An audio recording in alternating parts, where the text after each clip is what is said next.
Bonjour, on va aujourd'hui apprendre à faire le symétrique d'une figure, une symétrie axiale à l'aide du compas. Donc, comme pour la méthode avec l'équerre, il faut faire le symétrique de chacun des points. Je prends donc mon compas. Alors là, il va y avoir beaucoup de traits de construction. Il ne faut pas s'emmêler les pinceaux. Donc, je prends mon compas, je l'écarte d'une longueur que je veux. Je me mets d'abord sur le point C et je trace deux arcs de cercle de manière à couper la droite sur deux endroits. Puis je me mets sur le premier arc de cercle, je trace un premier arc de cercle dans la zone où se trouvera le point C', puis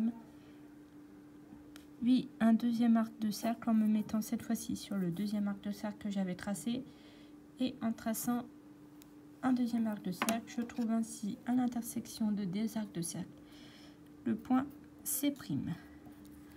Voilà. Ensuite, je fais la même chose pour D. Alors là, il faut bien repérer à chaque fois. Là, vous voyez, je vais noter en tout petit un C pour dire que ça, c'était les arcs de cercle pour le point C. D'accord? Ça m'évitera de les réutiliser. Je ne vais pas les gommer. Comme ça, je montre bien à mon correcteur la méthode que j'ai utilisée. Donc, je me mets sur le point D. Je fais deux arcs de cercle. 1, 2, donc là voilà, c'est pour le point D. Cela, j'ai fait un petit repérage. Je me mets ensuite sur l'intersection entre le premier arc de cercle et ma droite.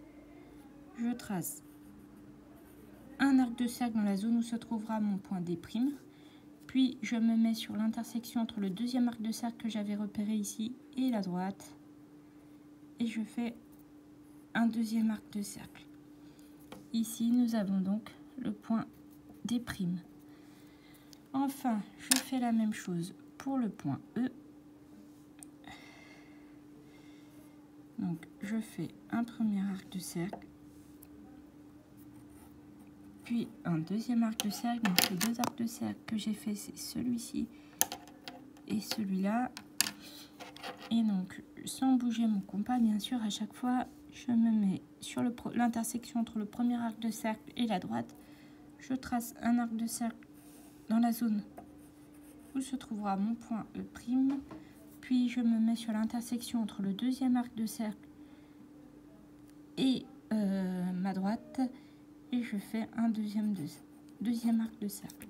Mon point E'. Et donc, ici, il ne me reste plus qu'à tracer mon polygone C', D', E'.